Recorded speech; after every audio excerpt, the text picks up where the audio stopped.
মিষ্টত্ব হারাচ্ছে দার্জিলিং এর কমলালেবু। পাহাড়ের কমলালেবুর পুরনো মর্যাদা ফিরিয়ে আনতে সাহায্যের হাত বাড়ালো রাজ্য সরকার। সরকারি উদ্যোগে হয়ে গেল দুদিনের কর্মশালা।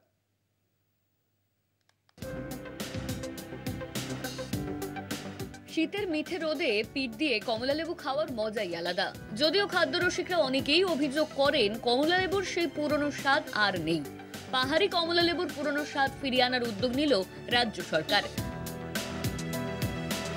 বিভিন্ন কারণে স্বাদ হারাচ্ছে কমলালেবু। দুদিনের কর্মশালা হয়ে গেল কালেবুঙের ক্লুনি মহিলা কলেজে। কর্মশালায় উপস্থিত ছিলেন রাজ্যের মন্ত্রী অরূপ রায়, অতিরিক্ত মুখ্য সচিব সুব্রত গুপ্ত সহ জেলা কৃষি দপ্তরের আধিকারিকরা এবং কমলালেবু চাষিরা। दार्जिलिंग का लेबू सीटों का कितना मीठा होता है, एकदम चीनी की तरह, गुड़ की तरह मीठा होता है। अभी ये इतना कम हो गया प्रोडक्शन, इसीलिए राज्य सरकार गवर्नमेंट ऑफ वेस्ट बंगाल ये अटेम्प्ट लिया और मैं उम्मीद करता हूँ ये कुछ साल के अंदर प्रोडक्शन ज़्यादा से ज़्यादा बढ़ेगा।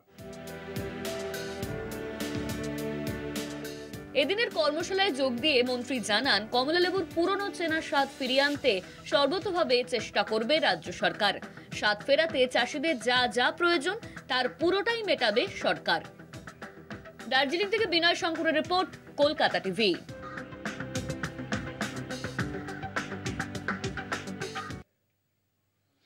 আর এই মুহূর্তে ব্রেকিং খবর দেবো। এই মুহূর্তে যে খবর পাওয়া যাচ্ছে যে এখানে 3টি পদ থেকে ইস্তফা তৃণমূল সাংসদ দেবের। 3টি পদ থেকে ইস্তফা দিয়েছেন তিনি। একদিকে যেমন ঘাটাল মহকুমা হাসপাতালের পদ থেকে ইস্তফা দিয়েছেন, অন্যদিকে রোগী কল্যাণ সমিতির সভাপতি ছিলেন দেব।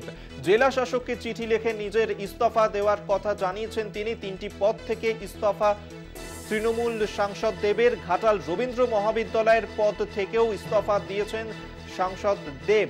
জেলা শাসককে ইস্তফা দিয়ে চিঠি দিয়েছেন দেব। রোগী কল্যাণ সমিতির সভাপতি ছিলেন দেব। অন্যদিকে ঘাটাল মহকুমা হাসপাতালের পদ থেকে ইস্তফা।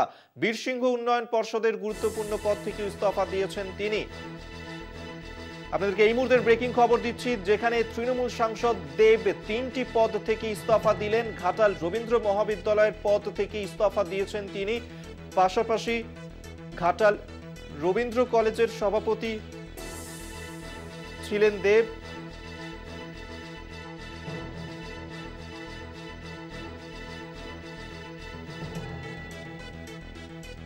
আপনাদেরকে